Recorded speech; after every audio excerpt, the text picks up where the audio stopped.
friends. Today we will be discussing Jule Gregory Charney, who is, of course, the father of modern dynamical meteorology, whose work guided the post-war evolution of modern meteorology more than any other living figure, and who, of course, was the driving force behind many national and international weather initiatives and programs. Now, I know what you're all thinking. You saw the title, and you were like, Jule Charney, again? This is like the third time this week that I've had to learn about Jule Charney. And I know, I get it. It's like you can't even walk out your front door anymore without someone coming up to you and trying to educate you on the life and legacy of the 20th century meteorologist, Jule Charney. But if you stick with me, I'm gonna try and make this quick and interesting and educational, and hey, maybe we might even have a little bit of fun along the way. So, to begin, I'll start at the beginning. Jule, of course, as we all know, was born, say it with me now, January 1st, 1917, in San Francisco, California, to Eli Charney and Stella Lippman, two Yiddish-speaking Russian Jews who immigrated to California and who worked as tailors in the garment and film industry. The word tailor, of course, comes from the Latin word tauri, meaning to cut. Here is an image of young Jule and his father, Eli. Fun fact, since 1880, only 76 boys have been named Eli, spelt E-L-Y, in the US. So that's something. Jule showed very promising signs as a young boy, and both his parents had high hopes for him in the fields of math and science. Another fun fact, Jule recalls being friends and playmates with Yehudi Menuhin, who of course went on to be an extremely successful violinist. A fact that has absolutely no importance going forward. Speaking of going forward, Jule attended UCLA, the University of California in Los Angeles, getting his Bachelor's of Arts in 1938, Master's of Arts in 1940, and completing his education in 1946 with the obtaining of his Doctor of Philosophy degree in meteorology. He spent the rest of his life educating as well as researching in the field of meteorology. During this time, he did many incredible and very significant things that I could definitely tell you about because I definitely know about all of them. But then again, I mean, don't we all know about all of them? So what would the point be? Instead, I will just sum up his entire life's work in a couple of sentences. Charney started strong by developing the technique known as quasi-geostrophic approximation, used for calculating, of course, the large-scale motions and of planetary scale waves. I'm sure you can guess that, yes, these, of course, helped for concise mathematical descriptions of large-scale atmospheric and oceanic circulations. Next, in 1948, Charney joined the Institute of Advanced Studies, located at 1 Einstein Drive, Princeton, New Jersey, United States, which is an independent postdoctoral research center for theoretical research and intellectual inquiry, as I'm sure you know. There he helped pioneer the use of computers and numerical techniques to improve weather forecasting. Jump ahead 8 years. In 1956, Charney left IAS to become a professor of meteorology and director of the Atmospheric and Oceanic Dynamics Project at MIT, where for 25 years he contributed major contributions in dynamic meteorology. Now, we all know that I could define dynamic meteorology, you know, how it's the branch of fluid dynamics concerned with the meteorologically significant motions of the atmosphere.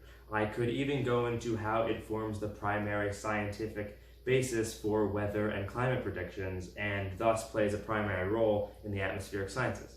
But do we really want me to do that? No. No, we don't. So we go on.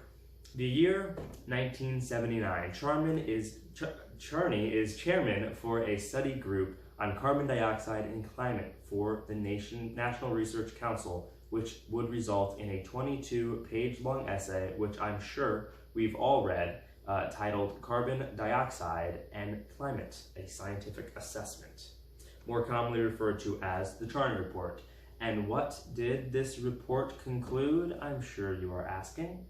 Well, it said that carbon dioxide is starting to get this place a little toasty, and maybe we should do something about it. And here we are, 4 years later, so we will see. Although seldom talked about, because, what is family when you're a man of science? Charney did have a wife, as well as 2 children. In a certain year, at a certain time, Charney married Eleanor Kesting, and they had a daughter, Nora, and a son, Peter. Here is a picture of Jule and Nora, and here is a picture of a character named Eleanor from the 2000 hit animated film Brave, starring Kelly MacDonald, who voices the impetuous but courageous young Princess Merida as she turns her mother into a bear strictly because she's a snot-nosed brat who can't follow traditions like the rest of us. I have this because apparently there are no pictures of Eleanor Kesting that I could find, so that will have to do. Now, unfortunately, all good things must come to an end, and that goes for people too. It was June 16th, 1981, over 64 years after his birth, that Jule, after a 20-month-long battle against cancer, passed away in Boston. He was 64 years old. Now, Mr. Jule Gregory Charney undoubtedly changed the world of meteorology forever. Though his dedication to the field gave us so much, I feel that it is often taken for granted by most of us. Well, I say us, I mean you.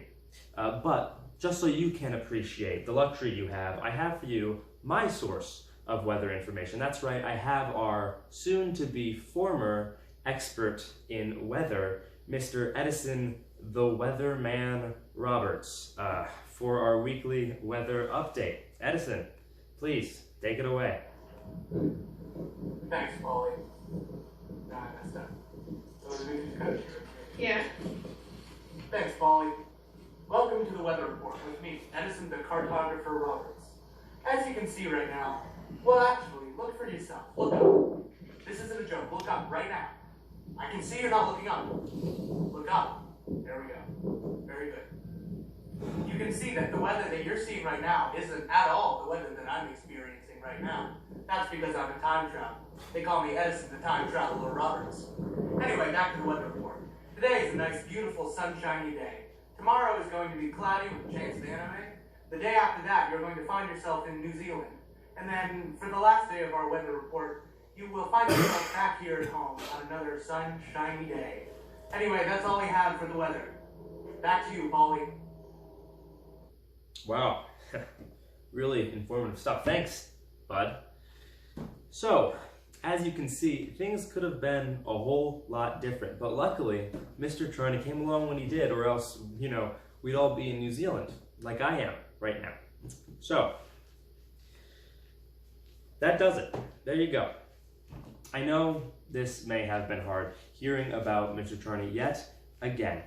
If it was up to me, maybe we'd talk about things that not everyone already knew so much about. But hey, it's not up to me. I just do whatever everyone else tells me to. So, I hope you enjoyed this little chat. I hope you have a simply wonderful rest of your day. And hey, if everything goes to plan, maybe I'll just see you next time.